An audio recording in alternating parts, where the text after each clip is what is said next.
Welcome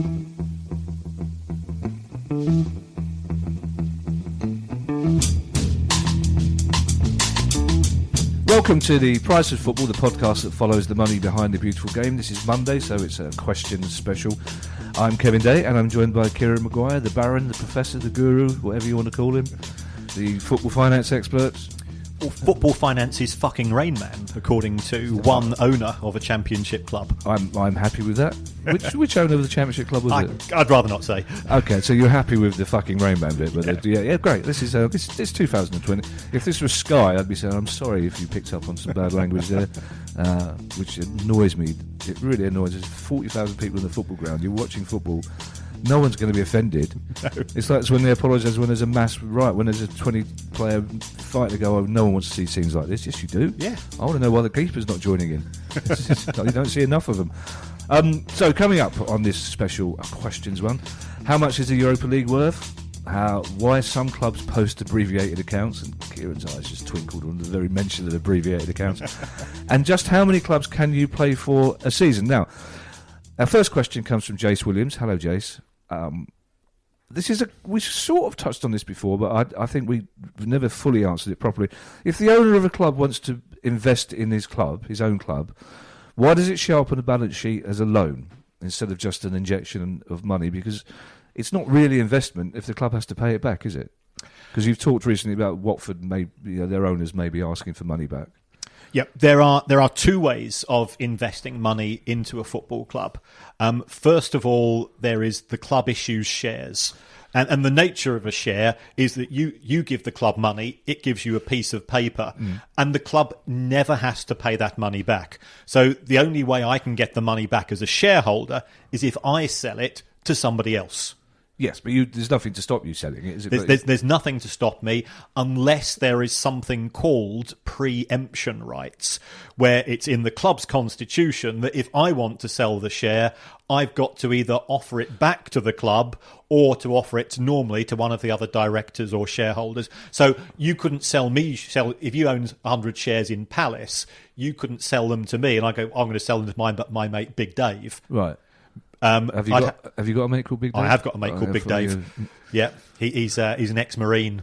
He is my hero because he was at Falklands. Oh, really? And the stories he's told are quite harrowing. That's for another pod. You never know with nicknames because the chances are Big Dave is 5'2". You never know. And called Steve. Yes. If I had, we've talked about Donkey Head and Fireplace Jack on this pod before.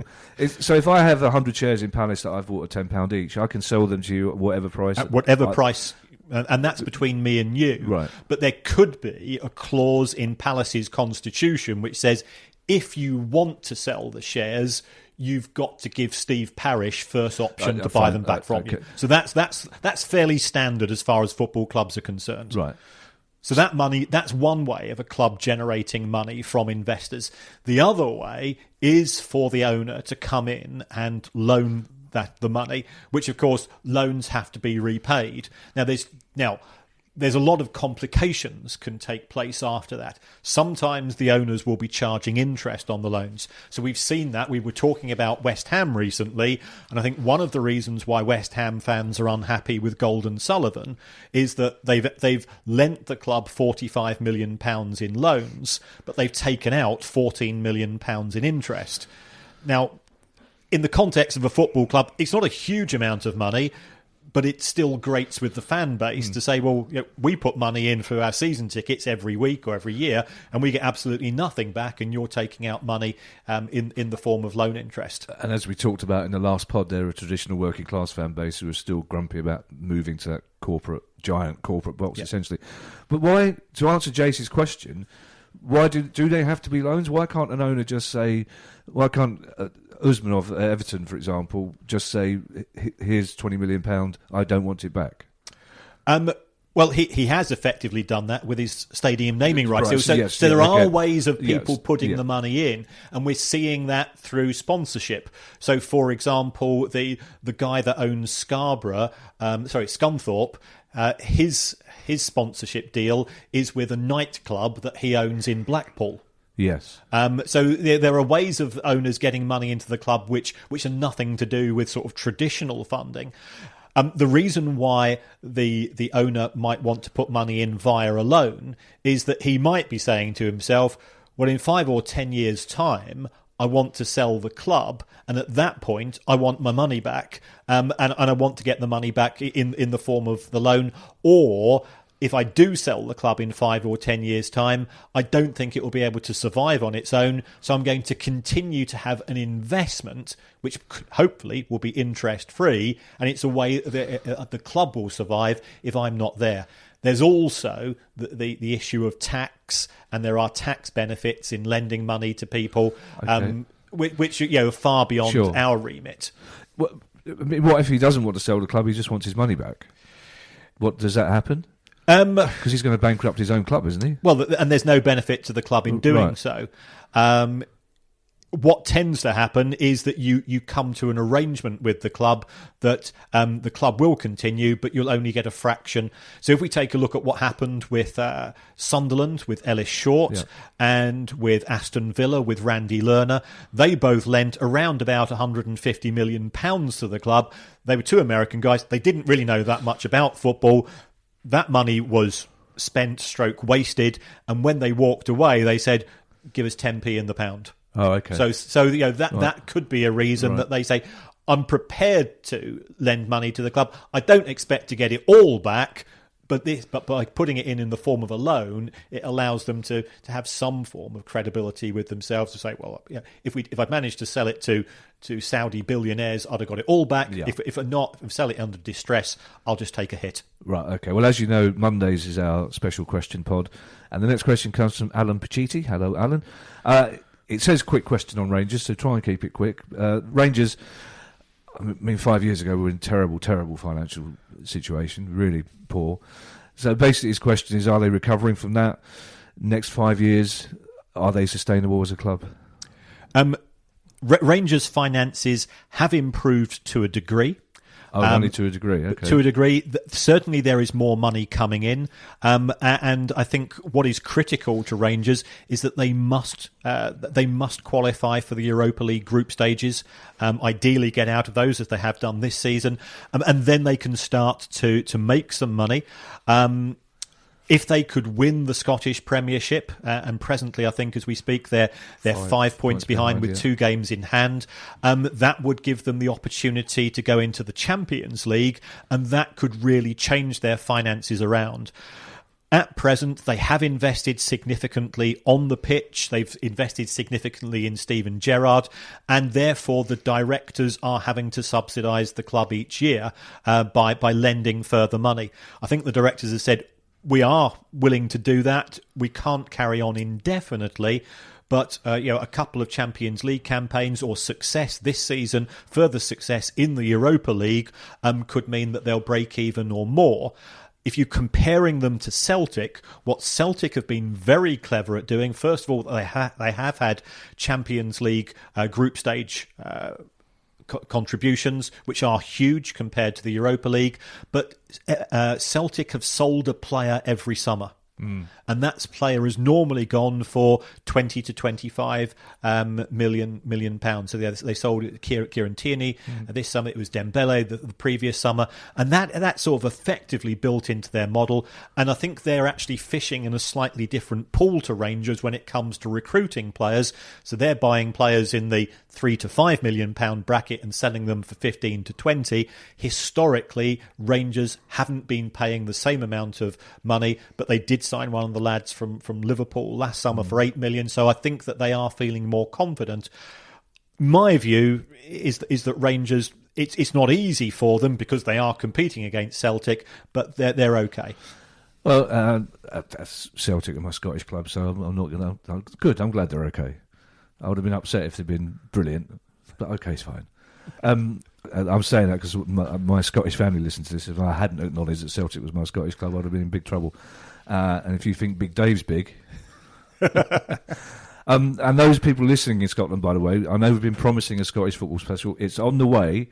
We're talking with the chief executive of the Scottish Premiership. I don't think it's fair to drag him down to South London, so we're looking to a date where we can do a proper studio in London. And Guy, who's sitting at home listening to this on his gold sofa, can stump up the money for that proper studio as well. Next question is Adam. Adam says hello to Kev and the Baron. Now, just a note, I don't like being called Kev, Adam. Kevin, I'll answer to it, but Kevin's fine. If you really want your question asked, the Baron, of course, loves being called the Baron. The Baron's glowing. Well, I keep being called Kevin on BBC and TalkSport and Sky. I know, Kev, I'm happy with that as well. Yeah, fine, okay. Well, you wouldn't be if I called you Kev, would you? That's going to confuse everybody. Adam's a Wolves fan, it's a very good time to be a Wolves fan. His question's about the Europa League. Financially, how much is the Europa League going to make a difference for Wolves? If they're knocked out in the last 16, the quarter-final, the semi-final, it's nowhere near the Champions League, we know that, but for a club like them, does it make a difference? I think it does. The way that UEFA distribute the money, 80% of the prize money goes to the Champions League, 20% goes to the Europa League, and then I think is it next season the Europa Club Conference begins. Yeah. They've not revealed what proportion of the money is going into that. I suspect not a lot is going to be subtracted from the Champions League, though. We talked about that at some length several pods ago, didn't we? Now, so I know you can archive those, but that was a very interesting conversation about this totally unnecessary and pointless new UEFA club. It's going to be very difficult not to be in Europe, essentially, for most clubs in the next couple of years, isn't it? Very much so. So yeah, we're finishing ninth. All of a sudden, could get very exciting. So how much money do you get? You get 3 million just from getting to the group stages. You get 570 grand for a win. Okay. Now that's one win in the Europa League. You get 190,000 for a draw. Remember, you get 200,000 for winning the Carabao Cup. Yeah. So the main reason financially for winning the Carabao Cup is it allows you into this type of additional money. If you take a look at what Wolves have done so far, they've got £3.5 million in prize money from their group games plus the 2.9. So they made about £6.5 million to date. And then if they get to the quarterfinals, it's another £1.5 million. If they win it, they get £8.5 million. Plus they get to play in the Super Cup. So this is all prize money. On top of that, of course, you've got gate receipts. So which are all extra, of course. That's right. Yeah, of course. Yes, So looking at the accounts of Chelsea and Arsenal, who were winners, of course, and runners-up of the Europa Cup last season, or the Europa League, Chelsea made just under 40 million and Arsenal's was around about 35, 36.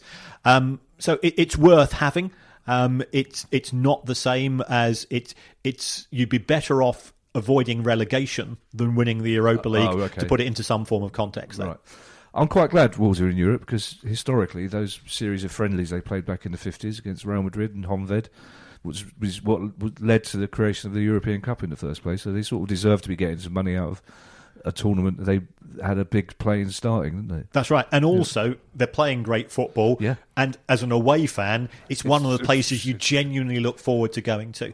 Well, there's a bypass, an underpass near one of the pubs I wouldn't recommend going to. But apart from that, it's a brilliant place to go. Yeah, I was in that underpass in 1981 when we beat Wolves 1-0 on a Tuesday night, and I've never run so fast in my life. That was old school naughtiness. I was at Wolves with Steve Ball once, which is fascinating. That was a brilliant experience. Yeah. Anyway, enough of this pointless nostalgia. You can wait for our books for that.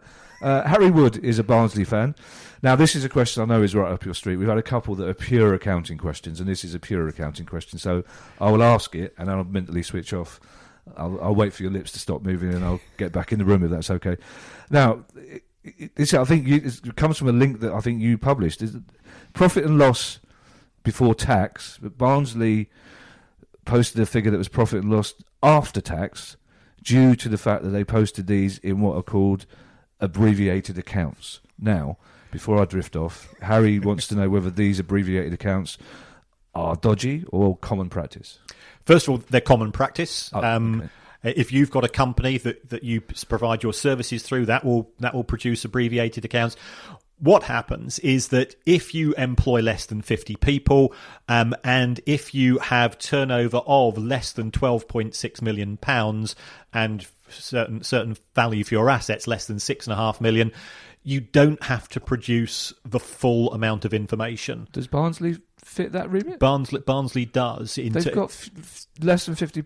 Well, you've got to satisfy 2 out of 3 of those. Oh, so it does. Right, okay. And what this means is that all of your profit and loss information, which is your revenue, your wage bill, your tax bill, how much interest you're paying on loans, all of that information is not shown in the accounts.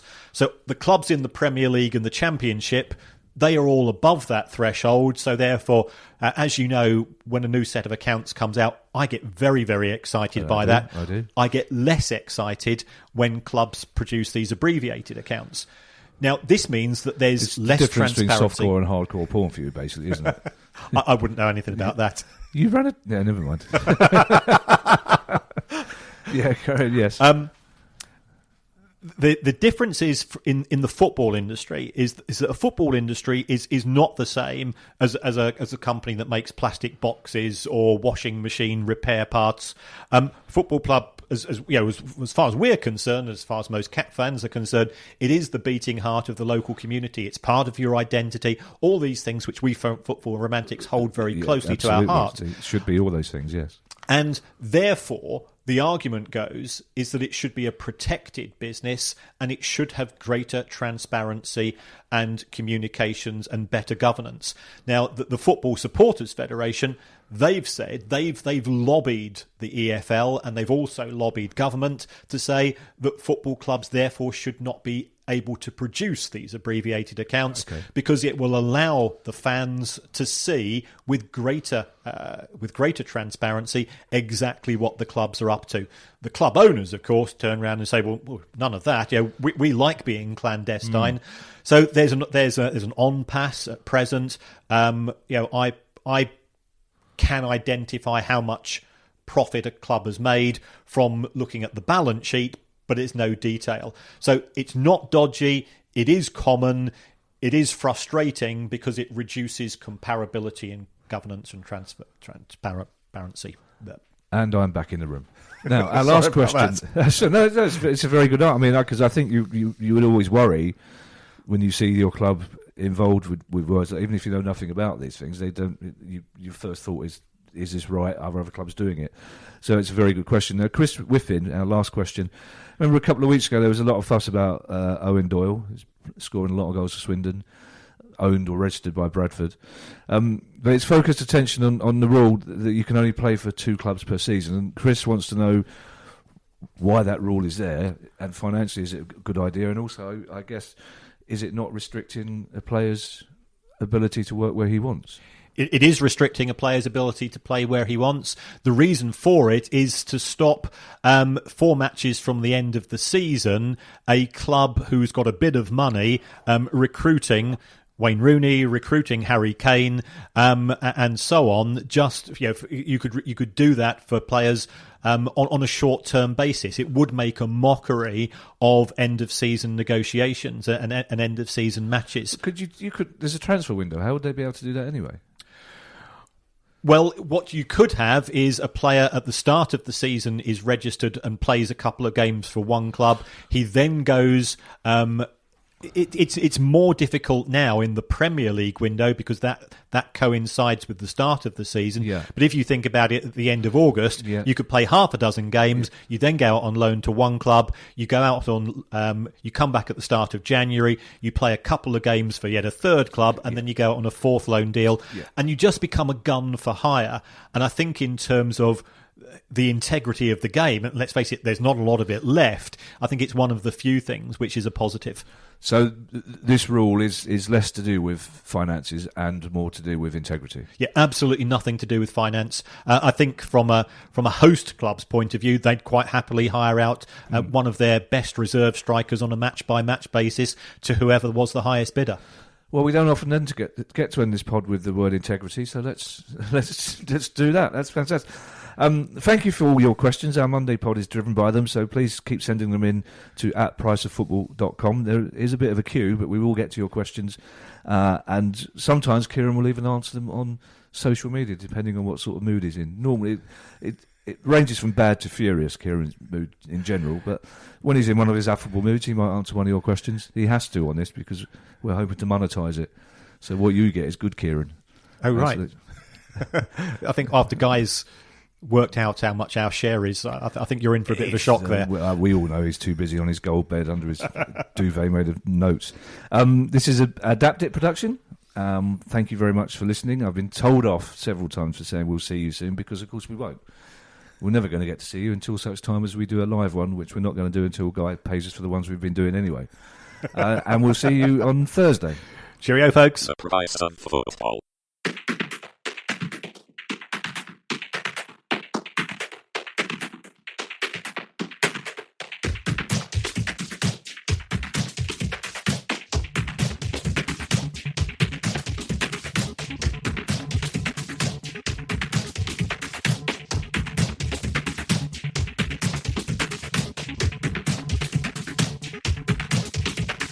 The price of football.